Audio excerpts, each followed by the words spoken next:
for good? And could it be that the election is not necessarily revealing the will of God, but it is revealing how God can work things together for a greater good? That in this election, we're not really learning what's in God's heart. We're learning what's in ours.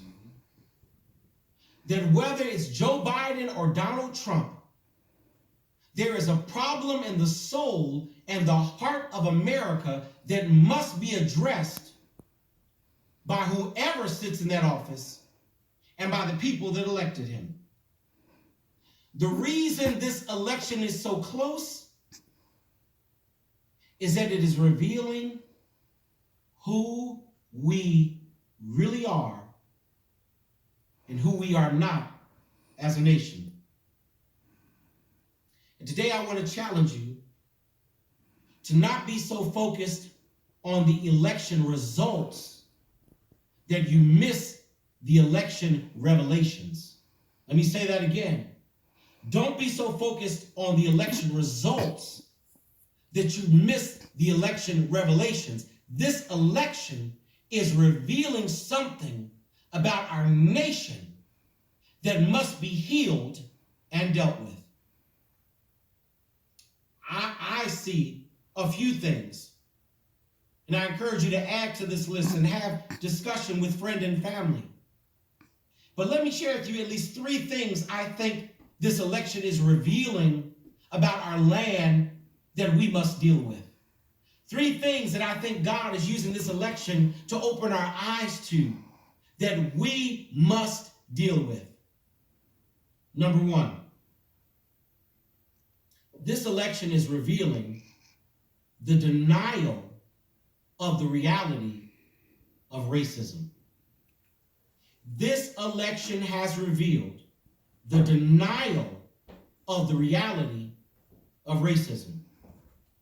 You have the right to argue differently, but let me contend with you today that racism is not dead in the United States of America. That Abraham Lincoln's freeing of Southern slaves, he did not free all slaves. He freed slaves in Confederate states. That Abraham Lincoln's freeing of Southern slaves was not some generous, altruistic act of equality for all people.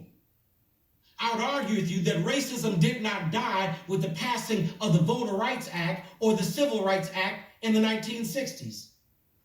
That race still matters in these United States of America.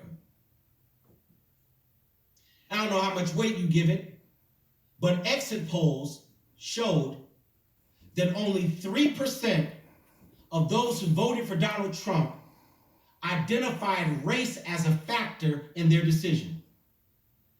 3% of those who voted for Donald Trump identified race, 97% didn't. When you do the math, you know what that means? That arguably half of America denies the reality of systemic racism in the United States of America.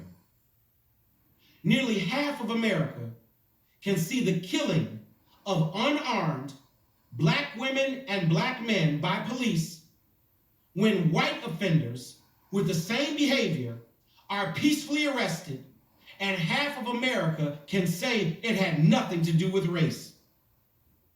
Half of America can criticize the Black Lives Matter movement and say nothing about the events that sparked it.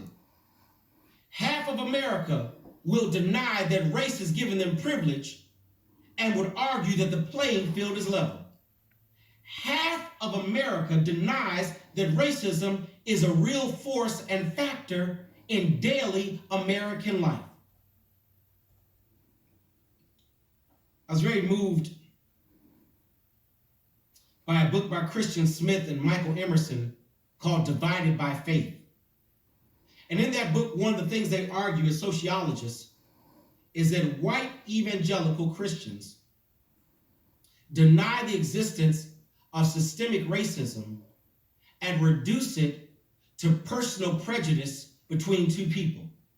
Come here.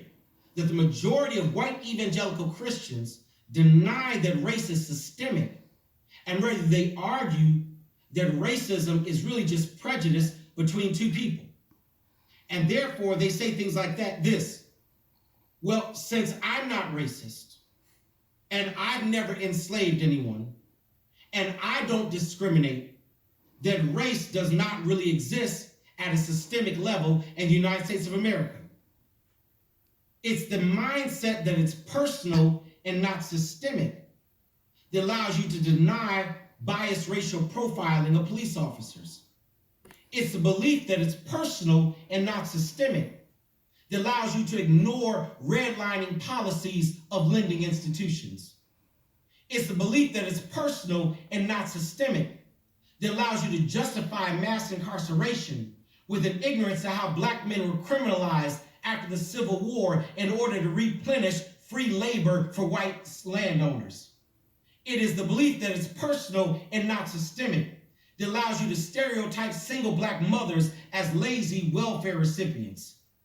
It's the belief that it's personal and not systemic that allows you to identify black men using crack as addicts, but white men addicted to opioids as victims. It's the belief that it's personal and not systemic that allows you to walk into a debate and holler, "I'm the least racist person in the room." That position is historically ignorant and denies the vestiges and inheritances of slavery. And I would argue with you today, and you can disagree, that the only sin of America greater than racism is the denial of its existence. The only crime greater than racism is to deny that it exists. I am